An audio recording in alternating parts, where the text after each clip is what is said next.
se ve algo. Sí, sí, sí.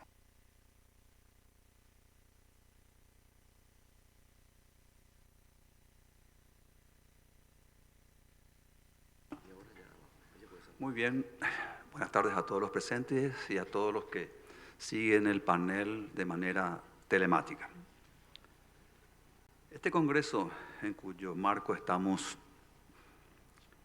en este cuarto panel, sin duda, tiene como principal protagonista a la creación de políticas económicas y por ende a la disciplina madre de esta, que es la economía.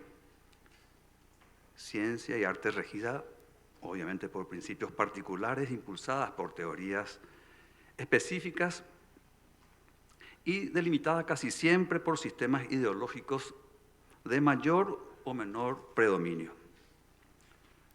La economía, que es asistida por otras ciencias y disciplinas que le son auxiliares, vuelca sus saberes en un campo social en donde su teoría baja a la realidad, aplicándose en una porción objetiva de relaciones humanas, de interacción de intereses a veces contrapuestos, de recursos casi siempre limitados y de anhelos de crecimiento y progreso. El derecho o genéricamente la ley, obviando acepciones propias de la ciencia jurídica, regula esas relaciones, regula los derechos objetivos y subjetivos que de ellas emergen y que impactan en la creación, disponibilidad y circulación de los recursos. En fin, marca con sus normas el modo, los límites y las consecuencias del devenir de dicho relacionamiento, es decir, de la vida económica. Esto ya nos hace vislumbrar las implicancias que en la economía tiene el Estado de Derecho, el cómo en ella impactan la forma en que éste es concebido e institucionalizado a partir de una Constitución nacional y el modo de su desarrollo programático y su consecuente aplicación. Abordaremos, tal vez no buceando, sino solo navegando en las aguas del derecho, la temática del rule of law, o Estado de Derecho, el modo de concepción adjetivada como social en nuestra Constitución Nacional y el rol que toca al Poder Judicial en este cuadro con especial énfasis en la actuación de la Corte Suprema de Justicia. El concepto respectivo de rule of law, en español Estado de Derecho, no es otra cosa que el imperio de la ley. En su regencia a toda la población gobernada y a los gobernantes sin distinción, en su concepción clásica inicial de rule of law, se basaba principalmente en el individualismo, en los ideales liberales y en gran medida en aquella enunciación del laissez-faire, laissez-passer, en la Constitución Nacional de Paraguay, sin duda. El Estado de Derecho se consagra como una base de la construcción jurídica de la República. Pero como dijimos, este Estado de Derecho viene adjetivado y así aparece como social. Recordemos que el artículo 1 de nuestra máxima norma viene a constituir la República del Paraguay estatuyendo. Dice, finalmente se constituye en Estado social de derecho, unitario, indivisible y descentralizado en la forma que se establecen en la Constitución y las leyes. Un ciudadano convencional en una de las sesiones plenarias de la Convención Nacional Constituyente, dando fundamento al texto entonces propuesto para el primer artículo constitucional decía, y cito textualmente, Estado social de derecho y democrático.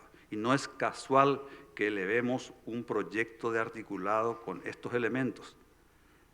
Tanto sea Estado de Derecho, que significa sometimiento a la ley de todos, sin ningún tipo de distinción.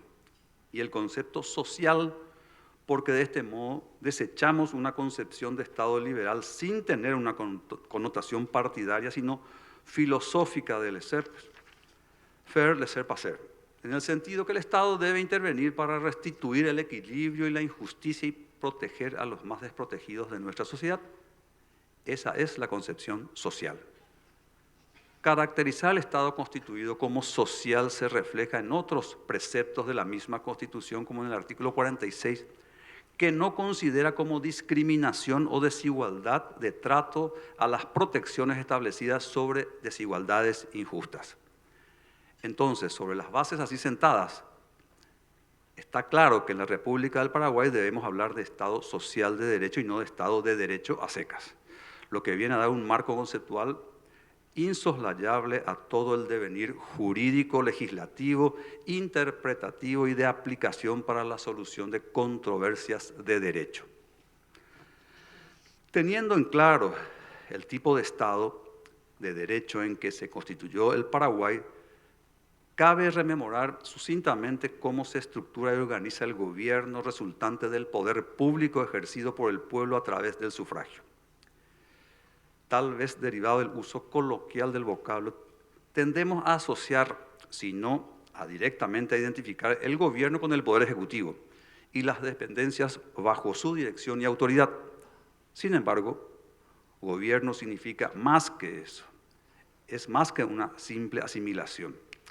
Al decir del jurista mexicano Jorge Fernández Ruiz, en su acepción amplia el gobierno equivale a todo el aparato gubernamental, el conjunto de órganos y organismos depositarios de las funciones del poder del Estado y la actuación de todos ellos. En sentido restringido se habla de gobierno para eludir solo a la ejecución de lo legislado o juzgado, o sea, a la actuación del órgano ejecutivo del aparato gubernamental conocido como Poder Ejecutivo.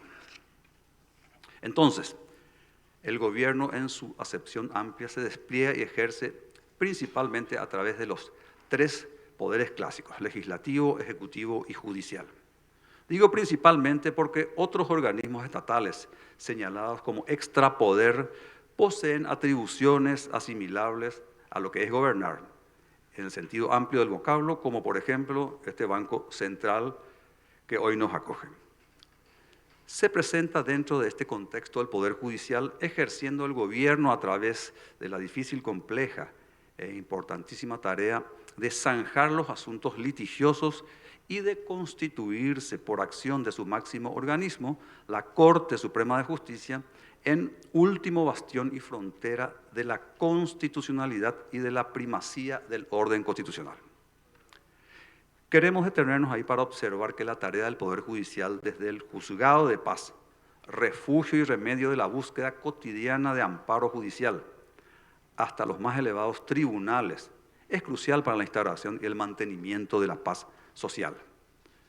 Como sabemos, las guerras entre familias o clanes registradas en la antigüedad y aún la lucha física, no pocas veces a muerte entre personas particulares, han ido desapareciendo suplantadas por un remedio social y herramienta indispensable para el desarrollo humano en comunidad: el derecho y su consecuencia, su aplicación para la solución de las disputas por una autoridad instituida con poderes para ello. Hoy en día ese poder, el jurisdiccional, viene dado, instituido como consecuencia de la voluntad y el mandato del pueblo constituyente. Y a pesar de que la economía es una disciplina en la que no tengo más conocimiento que el básico, adquirido en la educación secundaria, la terciaria y en el ejercicio de mi profesión de abogado, puedo afirmar sin temor que la paz social es indispensable para el desarrollo de políticas económicas favorables y beneficiosas que permitan a la población no solo mejorar su presente, sino vislumbrar un futuro de elevación permanente en sus estándares de vida.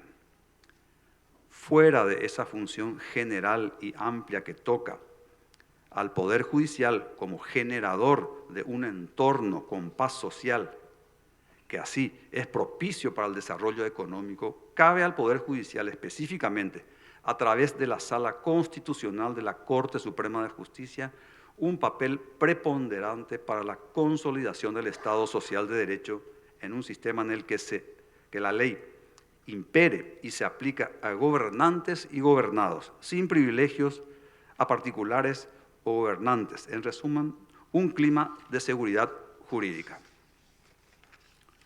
Por imperio constitucional, el Poder Judicial es custodio e intérprete de la Constitución Nacional, obligado y con atribución de cumplirla y hacerla cumplir, teniendo competencia exclusiva y excluyente para conocer y emitir decisiones en cuestiones contenciosas, es decir, en contiendas, que son las confrontaciones, luchas o discusiones de derecho. El ejercicio del gobierno por el Poder Judicial a través de la Sala Constitucional de la Corte Suprema de Justicia viene dado por facultades exclusivas puestas sobre ellas, a la que cabe la ardua, delicada y no pocas veces complicada tarea de realizar el control de constitucionalidad, control que sirve claramente como contrapeso ante el ejercicio de actos de gobierno que exceden el marco constitucional, a veces generadas por el Poder Ejecutivo y otras por el Poder Legislativo. Un destacado profesor de Derecho Constitucional decía que el control constitucional era como la cera que untó Odiseo en los oídos de sus marineros para que estos no se dejen desviar por los cantos de las sirenas. Así, la Sala Constitucional, con independencia y sin dejarse llevar por ideas que pudieran parecer mayoritarias, hace prevalecer a la Constitución frente a quienes pretendan sobrepasar la voluntad del contribuyente por medios indebidos. Pero volviendo a la cuestión de control de constitucionalidad como atribución del Poder Judicial en el sistema jurídico constituido en nuestra República, este es realizado en modo concentrado en la Sala Constitucional de la Corte Suprema de Justicia exclusivamente.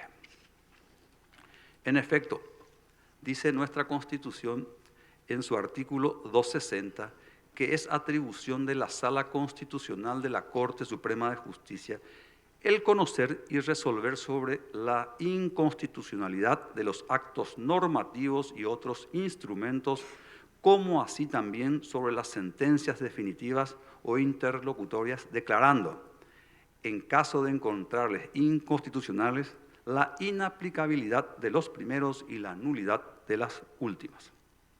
Tal vez el entusiasmo y el espíritu participativo impulse a muchos hoy día a sostener que la atribución no es exclusiva de la Sala Constitucional, abogando por un control difuso.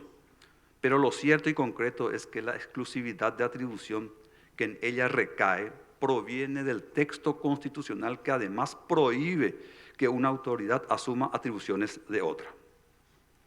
Con vuestro permiso, me permito hacer una breve digresión.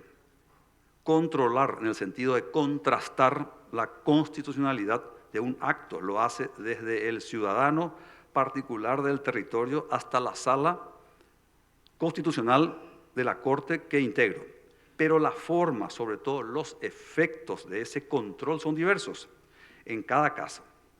Así, un ciudadano, tras sopesar su derecho y el acto de autoridad que le afecta, lo controla y así puede concluir que transgrede la norma constitucional, ejerciendo entonces las acciones legales de protección que le asisten. El control del particular de esta manera tiene por efecto el ejercicio de la acción ante la Sala Constitucional de la Corte Suprema de Justicia. Por otra parte, si un juez en una contienda se halla ante la pretensión de la aplicación de una ley que en su apreciación podría vulnerar la Constitución, realiza la consulta poniendo en manos de la Sala Constitucional la decisión. Es decir, el control que hace la Sala Constitucional de manera exclusiva tiene el efecto, como dijimos, de privar de eficacia el acto con respecto al particular afectado. Cabe destacar que la Sala Constitucional de la Corte no está instituida por ley, sino que es la única que viene establecida por la misma Constitución, que en su artículo 258 dice que la Corte se organizará en salas, de las cuales una será la constitucional. En concordancia con su institución del mismo origen son sus atribuciones exclusivas en cuanto a la realización del control constitucional. Una constitución moderna como la nuestra ya no solo es un reglamento de gobierno, sino que contiene una base axiológica fundada en el respeto de la dignidad humana, que además de reglamentar el gobierno, consagra derechos fundamentales, individuales y colectivos, estipulando garantías para proteger su vigencia. Es así un parapeto ante cualquier pretensión autoritaria que pueda darse por medio del abuso del poder, que no siempre es perceptible. Mantener su vigencia es la mayor tarea del Poder Judicial en el ejercicio del gobierno que le toca. Vieja es la discusión acerca de si la economía determina a la política o la relación se da en sentido contrario. Más allá de quien tenga razón, creo que es innegable que el desarrollo económico no puede darse sin reglas claras, que además de claras tengan vigencia y que además de ser vigentes sean generales. Los privilegios por fuera de las previsiones constitucionales solo distorsionan y enrarecen el medio ambiente económico, contrariando la libre competencia que garantiza la Constitución. De allí que garantizar la vigencia del Estado Social de Derecho es una tarea que incide en la economía. Siendo conscientes de esta incidencia, quienes conformamos el Poder Judicial, hacemos el mayor esfuerzo posible por ejercer el gobierno en nuestra área específica, con la vigencia constante de los valores que nos hemos impuesto, todo a través de la ejecución de los ejes transversales de nuestro propio plan estratégico en vigencia. De tal modo, dentro del sistema de separación, equilibrio, coordinación y recíproco control en el que gobernamos los tres poderes del Estado, el judicial se constituye en contribuyente a la creación de un clima de inversión. Importante es, para que cumplamos esa misión particular, que se nos someta al escrutinio constante del control ciudadano, pero que se respete irrestrictamente la independencia que a este poder del Estado le es absolutamente necesario para cumplir sus deberes a cabalidad. Muchas gracias.